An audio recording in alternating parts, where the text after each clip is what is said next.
Pregnant कुंवारी नंदिनी की भाग के शादी।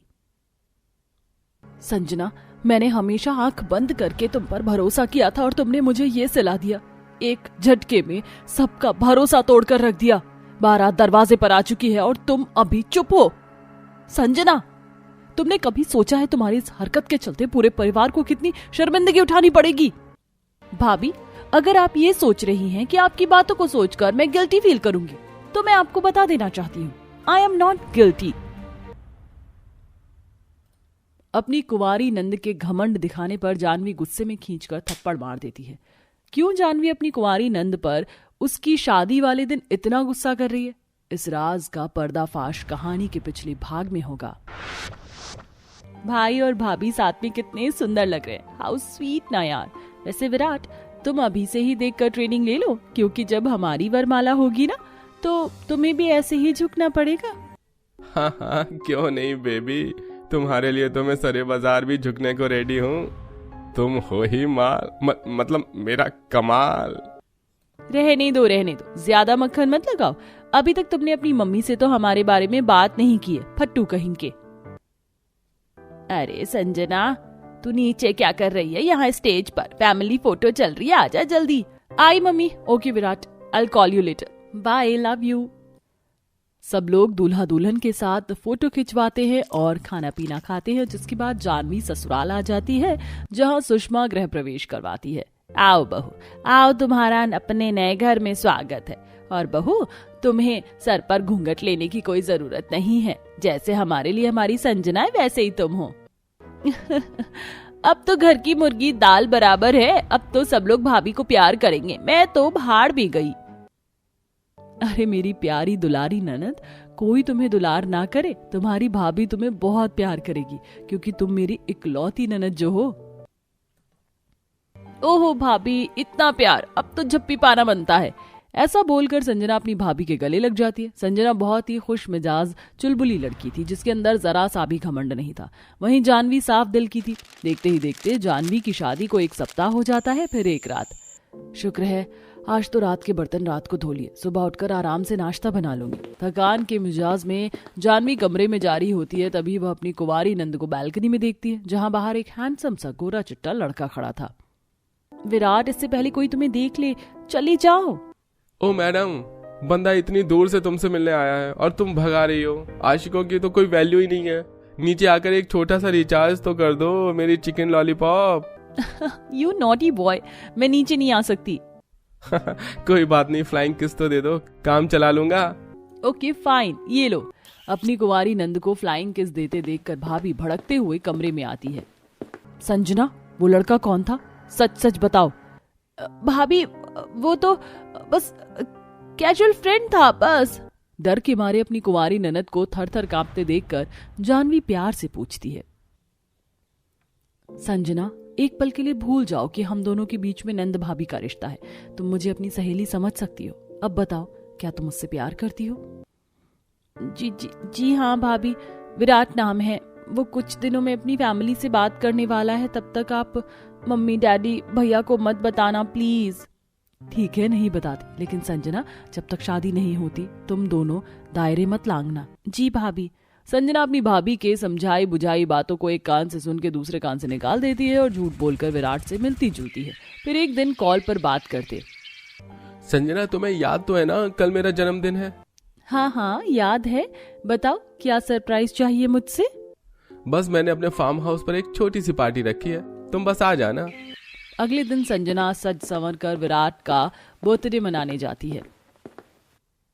विराट, यहाँ तो हमारे अलावा कोई नहीं है। हम दोनों काफी नहीं है क्या? विराट, ये ठीक नहीं है, अभी हमारी शादी भी नहीं हुई है। ठीक है, तो अभी कर लेते हैं। विराट संजना की मांग भरकर उसे मंगलसूत्र पहना देता है। लो, हो गई हमारी शादी। आज से तुम मेरी धर्म पत्नी हो और मैं बस तुम्हारा हूँ। दोनों एक दूसरे के करीब आ जाते हैं। कुछ दिनों के बाद संजना को पता चलता है कि वो प्रेग्नेंट है। हेलो विराट। संजना, क्या हुआ? तुम ठीक तो हो? Virat, I am pregnant. तुम जल्दी से अपनी फैमिली को लेके मेरे घर आ जाओ। व्हाट? तुम प्रेग्नेंट? देखो संजना, मैं भी कमिटमेंट के लिए रेडी नहीं हूँ, बाय। ये कहकर विराट फोन काट देता है। संजना फूट फूट कर रोती है और कमरे में से बाहर भी नहीं निकलती। एक सुबह, संजना नाश्ता लगा दिया है, खा लो। मुझे भूख नहीं है, आप जाओ यहाँ से। आज नाश्ते में सब कुछ तुम्हारी पसंद का बनाया है Sanjana, garlic bread, custard, white sauce, pasta भी। भाभी मैंने कहा ना मुझे नहीं खाना, फिर आप क्यों हाथ धोकर पीछे पड़ी है मेरे? क्या बात है संजना, तुम परेशान क्यों हो? क्यों? तुम क्या मेरी माँ लग रही हो? मेरे मैटर में टांग अड़ाने की जरूरत नहीं है, नाउ गेट आउट। खड़ी खोटी सुनाकर संजना गेट बंद कर देती है। जानवी डिनर लगा दो, जोर की भूख लगी है यार। जानवी जानवी जानवी कहाँ खोई हुई हो? जी कहीं भी तो नहीं, आपने कुछ कहा क्या? अरे पिछले 2-3 बार से तुम्हें खाना लगाने के लिए बोल दिया, क्या बात है, बड़ी परेशान लग रही हो? नहीं जी कोई बात नहीं है, बस सुबह से काम कर रही हूँ ना, इसलिए थकावट लग रही है। मुझे माफ कर दीजिए गौरव जी, लेकिन मैं आपको बता नहीं सकती, मगर मैं नोटिस कर रही हूँ कुछ दिनों से संजना का बर्ताव बिल्कुल बदल गया है। देखते ही देखते 1-2 सप्ताह बीत जाते हैं। सुबह सुबह नाश्ते की मेज पर, भाभी ये कैसा फीका फीका खाना बनाया आपने, मिर्च मसाले तो बिल्कुल भी नहीं है। संजना क्यों बेचारी अपनी भाभी पर राशन पानी लेकर चढ़ रही है? बहू ने बिल्कुल बराबर मात्रा में मिर्च मसाला डाला है, हो क्या गया है तुझे? माँ देख रही हूँ, जब से भाभी आई है आपने तो मुझे दूध में से मक्खी के जैसे निकालकर फेंक दिया है। पापा जरा अचार पास करना। ये लो बेटिया। अपनी कुंवारी ननंद को कटोरी भरकर अचार खाते देखकर अब जानवी को शक पैदा होने लगता है। कुछ दिनों से संजना में काफी चिड़चिड़ापन आ गया है, मुंह का टेस्ट बदलना और अचार खाना। कहीं मेरी कुंवारी ननद प्रेग्नेंट तो नहीं है? इसी तरह 1 सप्ताह और गुजर जाता है और विराट का कॉल आता है। Hello Sanjana, I am sorry यार, उस दिन तुमने जब मुझे बताया कि तुम प्रेग्नेंट हो मैं काफी डर गया था। चलो हम दोनों भागकर शादी कर लेते हैं। भागकर शादी करना ठीक रहेगा? कहीं फैमिली वाले नहीं माने तो? विराट अरे भतेरे लड़के लड़की भागकर शादी करते हैं, लास्ट में परिवार वाले मान जाते हैं। तुम तैयार हो जाओ। दरवाजे पर खड़ी संजना की भाभी सारी बातें सुन लेती हैं। भागकर शादी, इससे पहले कि मेरी कुंवारी ननद इतना बड़ा कदम उठाए, मुझे सासू माँ ससुर जी से बात करनी होगी। जानवी अपने सास ससुर से शादी की बात करती है। माँ जी अब संजना की उम्र शादी लायक हो गई है, कब तक हम उसे कुंवारा बिठाकर रखेंगे? रिश्तेदारी में एक बहुत ही नेक लड़का है, अगर आप कहें तो मैं बात चलाऊं। अरे हाँ क्यों जानवी बहू, आखिर तू संजना की भाभी है, उसके लिए सही जीवन साथी चुनेगी। जानवी अनमोल नाम के लड़के से अपनी कुंवारी नंद का रिश्ता फिक्स करवा देती है, मगर शादी के दिन जानवी की कुंवारी नंद घर से भागने की प्लानिंग बना लेती है। जितनी ख्याली पुलाव पकाना है पका लो भाभी, क्योंकि ये शादी तो मैं हरगिज नहीं करूंगी। अगर विराट से मुझे भागकर भी शादी करनी पड़ी तो मैं करूंगी अपने बच्चे के खातिर। क्या कहा तुमने? बच्चा? जानवी के हाथों से जूस का ग्लास टूटकर फर्श पर बिखर जाता है, क्योंकि उसकी कुंवारी प्रेग्नेंट नंद का कच्चा चिट्ठा उसके सामने खुल चुका था। क्या जानवी अपनी ननद को भागकर शादी करने से रोक पाएगी? भाभी मुझे जाने दो, मैं आपके हाथ जोड़ती हूँ, विराट मेरा इंतजार कर रहा है। ठंडे दिमाग से सोचो संजना, जो लड़का आज तुम्हें ऐसी हालत में भगा कर ले जाने की बात कर रहा है, क्या वो जिंदगी भर तुम्हारा साथ निभाएगा? मैं तुम्हारी भाभी हूँ और तुम्हारा भला चाहती हूँ, उसे कहो अपने परिवार के साथ आए। नंद रोते हुए बॉयफ्रेंड को कॉल मिलाती है। विराट अपने परिवार को लेकर आता है। जानवी सबको पूरी बात बताती है। इस लड़की ने हमें कहीं का नहीं छोड़ा, सुषमा थू थू करवा दी, दिल तो कर रहा है इसका गला घोंट दो। पापा जी, वक्त गुस्सा दिखाने का नहीं, संजना अभी नाजुक दौर से गुजर रही है, ऐसे चिंता करना उसके लिए ठीक नहीं। अब हमारे पास कोई दूसरा चारा नहीं है सिवाय इसके कि हम संजना और विराट की शादी करवा दें। सोचिए अगर कल को ये दोनों भाग कर शादी कर ले तो दोनों परिवार की कितनी इज्जत जाएगी। जानवी के समझाने पर सब लोग आखिर में कुंवारी ननद की शादी करवा देते हैं। इसी तरह जानवी भाभी होने का फर्ज निभाते हुए अपनी ननद को गलत कदम उठाने से बचा लेती है। अरे ये क्या कोमल, आज भी तू वही सूखी प्याज रोटी खा रही है? देख मैंने तो बाहर से पिज्जा ऑर्डर किया है और केक भी। इतना बोलकर भारती पार्सल लेकर घर में जाती है। अपनी दोस्त को अमीर खाना लेते देखने के बाद कोमल घर में जाती है और अपनी माँ से कहती है, माँ आखिर कब तक मैं इसी तरह सूखी प्याज रोटी खाती रहूंगी? मेरी किस्मत में कब वो दिन आएगा जब मैं भी बाहर का कुछ अच्छा खाना खाऊंगी? इतना बोल उदास कोमल चुपचाप जाकर सो जाती है। समय यूं ही बीतता है और बहुत जल्द कोमल की शादी एक अच्छे घर में हो जाती है। जहां बड़े ही प्यार से कोमल का स्वागत किया जाता है और कोमल अपनी पहली रसोई में पूरी सब्जी, खीर, बर्फी, पराठे आदि बनाती है। बहू, खाना तो तुमने बहुत अच्छा बनाया है। हाँ भाभी, अगर ऐसा खाना खाने को मिल जाए तो आत्मा को तृप्ति मिल जाती है, पर अब मुझसे और नहीं खाया जा रहा। अच्छा माँ, मैं चलती हूँ। सब खाने की तारीफ तो करते हैं पर कोई भी सही से खाना नहीं खाता और आधा खाना छोड़कर चले जाते हैं। ये देख कोमल मन ही मन खुद से कहती है, सबने मेरे खाने की इतनी तारीफ की पर किसी ने भी पेट भर खाना नहीं खाया, बस नाम के लिए मुंह झूठा कर लिया। कहीं ऐसा तो नहीं कि किसी को मेरे हाथ का खाना पसंद ही नहीं आया। उदास कोमल अब खुद बैठकर खाना खाती है। कुछ देर बाद शाम को जब कोमल खाना बनाने के लिए रसोई में जा रही होती है तो वो देखती है कि उसकी सास बाहर से फूड पार्सल लेकर आई है। ये क्या है माँ जी, आपने खाना ऑर्डर कर लिया? मैं खाना बनाने जा ही रही थी। कोई जरूरत नहीं है बहू खाना बनाने की, हम घर में 4-5 लोग तो हैं। अब उनके लिए क्या तुम बार बार खाना बनाओगी? अच्छा किया जो तुम्हारी सास ने खाना ऑर्डर कर लिया। वैसे आज क्या ऑर्डर किया है? कुछ ज्यादा नहीं, कुछ नूडल्स, मंचूरियन और ड्रिंक में कोल्ड कॉफी और मोइतो है। ये कैसे खाने के नाम है? मैंने तो आज से पहले ऐसी डिश के नाम कभी नहीं सुने। नहीं सुने तो आप सुन लो भाभी, क्योंकि हमारे घर में तो इसी तरह के खाने आते हैं बाहर से। हम लोगों से नहीं बनता रोज रोज खाना, और ना ही हमें घर का खाना खाना इतना पसंद है। वो तो आज आपकी पहली रसोई थी तो इसीलिए हमने खा लिया। माँ, बहुत भूख लग रही है, अब जल्दी से खाना लगा दो। हाँ, तुम खाना लगा दो। मैंने सूरज को फोन कर दिया है, वो बस 5 मिनट में आ रहा है। वो सब तो ठीक है पापा जी, पर ये खाना तो बहुत महंगा होगा, कम से कम 2-3 हजार रुपए का होगा ही। भाभी, हमारे घर में एक दिन का खाना 2000 या 3000 का नहीं आता। हम लोग तो 10,000 से ऊपर का खाना खा जाते हैं। अब आप ज्यादा मत सोचो, जल्दी से खाना लगा दो। एक दिन के 10,000 के खाने का नाम सुनकर कोमल हैरान हो जाती है और मनी मन खुद से कहती है, मेरा ससुराल कितना अमीर है जो एक दिन में 10,000 का खाना खा जाता है। हमारे पास पैसे की क्या ही कमी। मेरा हमेशा से सपना था कि मैं भी कुछ अच्छा खाऊं। भगवान ने मेरी सुन ली। अब मैं रोज बाहर का अच्छा अच्छा खाना खाऊंगी। कुछ देर में सूरज भी घर आ जाता है, जिसके बाद वो लोग मिलकर एक साथ खाना खाते हैं।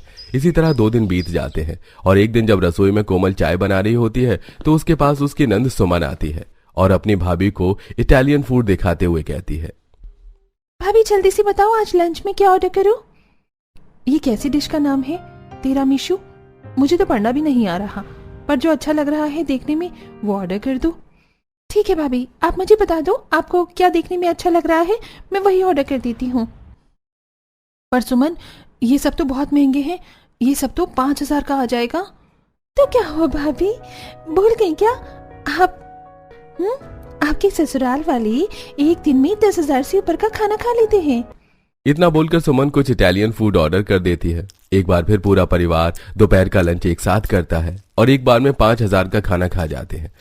फिर रात के खाने के लिए दोबारा से 5,000 का फैंसी आइटम ऑर्डर करके खाते हैं और इस तरह से एक दिन में वो सब 10,000 का खाना खत्म कर जाते हैं। समय यूं ही बीतता है और कोमल को अब अपने हाथों के खाने की याद आने लगती है। जब से ससुराल में आई हूँ बाहर का ही कुछ न कुछ खा रही हूँ।